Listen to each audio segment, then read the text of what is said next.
To one, volleyball might just be another sport. To me, volleyball is a passion, a hobby, and a way to keep me in shape. I've been playing volleyball since the age of 5, so now it's just become a lifestyle for me. There are many different types of volleyball, like spike ball, beach volleyball, indoor, and sitting volleyball. The two most common types of volleyball are beach and indoor. They both have similarities as well as differences. Volleyball is a popular sport growing everywhere and can be enjoyed by anyone. Volleyball has always been more popular on the West Coast, but in the last 5 years it has become very popular here on the East Coast.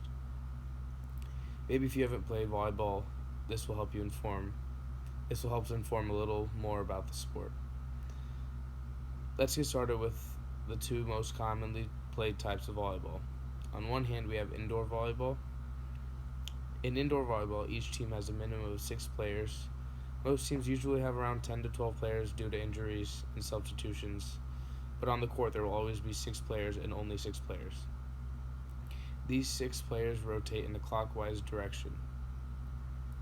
The court that the indoor volleyball is played on depends mostly on where you are playing, so depending on where your tournament or game is located, it can either be a wood floor or plastic floor. Most games are played on wood floors, for example, like high school volleyball or intramural leagues.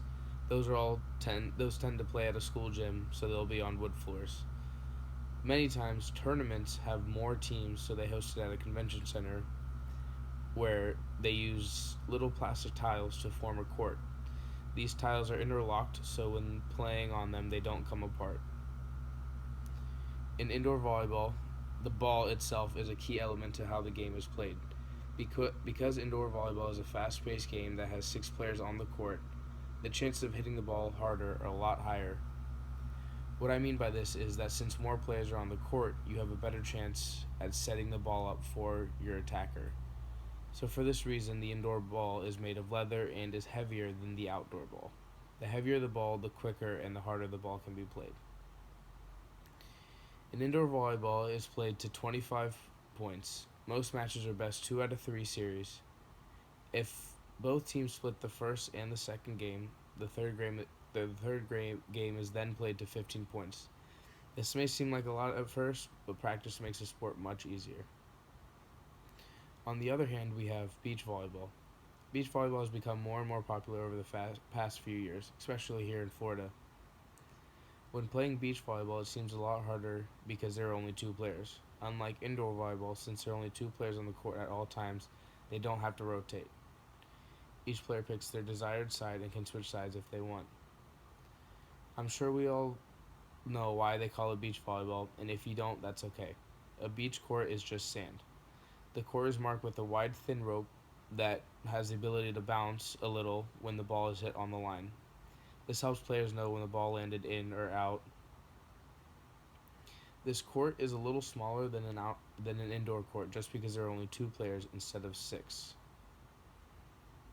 In beach volleyball, the ball affects the game more than anything. Since the ball is very soft and light, you would imagine you don't have as much control.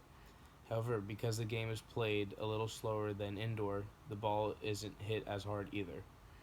This gives the players the ability to control the ball a little more and place the ball more strategically rather than hitting it with power.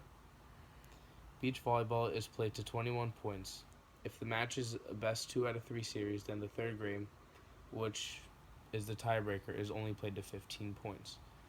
One unique thing about beach volleyball is that every 7 points, the team switches sides because of the outdoor environment. Wind, rain, sun, those can all affect the game to make it unfair for one side. So, this way, they utilize switching so it becomes fair. In continuation, as you heard the differences with the two types of volleyball, there are also a couple similarities. The game played in both outdoor and beach both have the same concept. Your goal when playing either of these is to get the ball over the net in about 3 touches and place the ball to where the ball lands in the court without the other team being able to touch it.